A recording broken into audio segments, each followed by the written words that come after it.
전 대통령은 11시 22분에 대통령직을 잃었습니다. 자, 헌재 판결문 이렇게 좀 살펴보면 또 하나 좀 인상적이었던 부분이 과연 흔들렸던 증언들, 이것들이 어느 정도 수준에서 인정이 되고 받아들여질 것인가 부분이었는데요. 자, 윤종화 기자, 일단 처음에 곽 전 사령관이 얘기했던 부분, 인원들을 끌어내라. 이거는 인정이 된 거잖아요. 의원에서 그렇죠. 인원, 저쪽에서 요원이라고 얘기했고요. 왜냐면은 이제 이 헌법재판관분들이 다들 판사 출신이세요. 그렇죠. 그렇다고 한다면 사실 여러 재판에 있어서 이 진술의 이 사실관계, 이 신빙성을 판단하는 여러 기준 중에 하나가 이제 정황 증거랄지 이 맥락들을 이해를 해야 되는데 헌법재판소에서도 대통령이 이 곽정근 전 이 특전사령관에게 아직 국회 의결 정적수가 안 됐다. 그리고 나서 인원을 끌어들이라고 했기 때문에 이 맥락을 봤을 때 국회의원 정적수가 안 됐다고 말하면서 인원을 끌어들이는 부분은 분명히 이제 국회의원을 지칭하거나 또 국회의 기능을 마비시킬 의도가 있다는 부분에 대해서 헌법재판소가 그 인정을 한 것이다. 이렇게 좀 볼 수가 있고요. 그리고 홍장원 차장에 대해서도 그 체포 소위 리스트, 이게 뭐 친필이 맞느니 아니니 얘기들이 많이 나왔잖아요. 사실상 거의 인정이 이제 됐다라고 보여지는 거예요. 그렇죠. 이제 주요 정치인과 사법부 판사들에 대한 이제 체포 지시가 있었고 이 부분에 대해서 굉장히 엄히 헌법재판소 꾸짖은 거죠. 그렇죠. 이 부분은 본인의 정치적 이익을 위해서 무력을 사용하는 것은 이제 과거의 그 국가 긴급권 남용의 역사를 재현한 것이다. 이렇게 했었고요. 사실 홍장원 국정원 1차장이 그 12.3 비상계엄 당시에 윤석열 대통령이 싹 다 잡아들여라. 이런 발언을 했다고 한 부분인데 이 진실공방증이 있었거든요. 그 부분에서 헌법재판소는 실제로 이 주요 정치인 인사, 이 사법부 인사에 대한 체포 시도가 있었다. 또 그걸 실제로 지시를 내렸다. 이 부분을 인정한 겁니다. 네, 김용재 기자.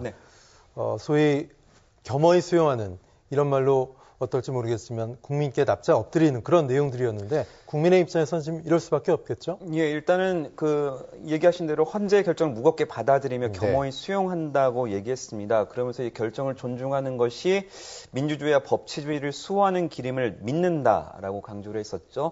일단은 주목할 부분은 헌재 결정을 받아들인다라는 거는 아까 저희가 얘기했던 것처럼 승복을 했다라고 판단되는 부분입니다. 이 승복을 한다는 것 자체가 법리적으로는 불가능하지만 법리적으로 불복을 한다는 것보다는 이제 정치적으로 승복을 함으로써 이제 대승적인 민주주의를 지켜나가겠다는 뜻을 밝힌 것 같고요.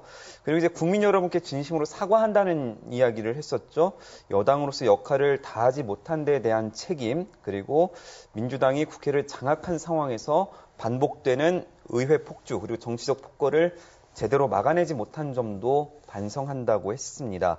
그러면서 이제 국민들의 혼란과 충돌에 대해서 우려를 했는데, 일단은 그 승복 메시지가 국민의힘 여당 쪽에서는 나왔다는 것으로 봐야 할 것 같고요.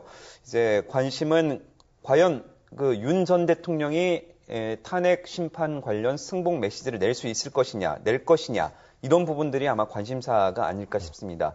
지금으로서는 굉장히 뭐 불투명하거나 미지수일 거라고 이야기를 할 수가 있을 텐데요.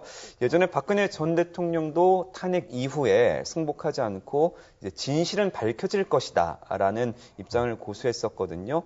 그런데 이제 일각에서는 한남동 관저와 용산 대통령실 등의 이제 지지자들이 모이는 만큼 어느 정도 메시지를 발신할 수는 있을 것이다. 라는 관측도 나오고 있습니다.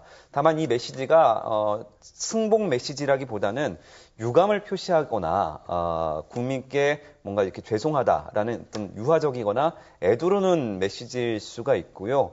만약에 승복을 한다면 국민의 뜻을 겸허히 받아들인다라는 정도의 메시지가 나오지 않을까 싶습니다. 그런데 이제 승복 메시지가 나온다고 하면 뭐 모르겠는데 메시지가 나오지 않는다고 한다면 이 보수 진영 쪽에서의 또 다른 지지층을 결집하려는 전략으로도 볼 수가 있고요.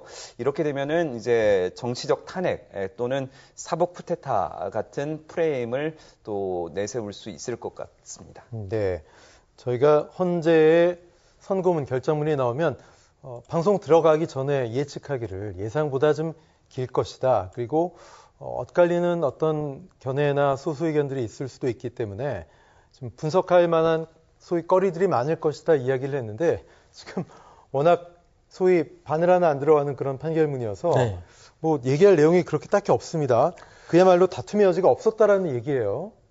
그러니까 이제 국회에서 정한 탄핵 사유 이 5가지에 대해서는 사실 이견이 없었다. 네네. 단지 이제 좀 주목해 볼 부분은 이 대통령이 비상계엄을 선포할 당시에 이제 국회에서 행정부의 이 어떤 예산 편성권이랄지 또 이제 법률 제정권에 있어서 일부 어려움이 있었다는 부분에 대해서 좀 인정을 했거든요. 아마 그러니까 그 당시에 상황에 절대 계엄을 선포할 상황은 아니었고 반헌법적 계엄 선포인 거는 맞기는 하나 막중한 책임감을 느끼게 되었을 것으로 보입니다. 네, 막중한 책임감 느끼. 아마 이런 어떻게 배경 설명에서 아마 이런 문구들을 하나하나 그 판결문에 이게 정할 때마다 아마 이견이 있지는 않았을까. 즉, 이 비상계엄 선포 과정에서 그렇다면 국회 야당 측의 잘못은 없느냐. 이 부분에 대해서 헌법재판소에서 이거를 판결문에 판시를 해야 되느냐. 이런 문장을 다듬는데 그렇게 오래 걸렸던 거군요. 그렇다면. 그런 8대0은 사실상 뭐 이 정도 이 정도면 그러니까 사실은 상식적으로 봐도 네. 법률가가 아닌 입장에서 봐도 이건 말도 안 되는 비상계엄이었고요. 그럼에도 불구하고 이 계엄 선포하기 위해 대통령이 통치를 하는 데 있어서 입법부의 폭주로 어려움이 있었냐. 이 사실 판단에 있어서 서로 이견이 있을 수는 있었다. 또는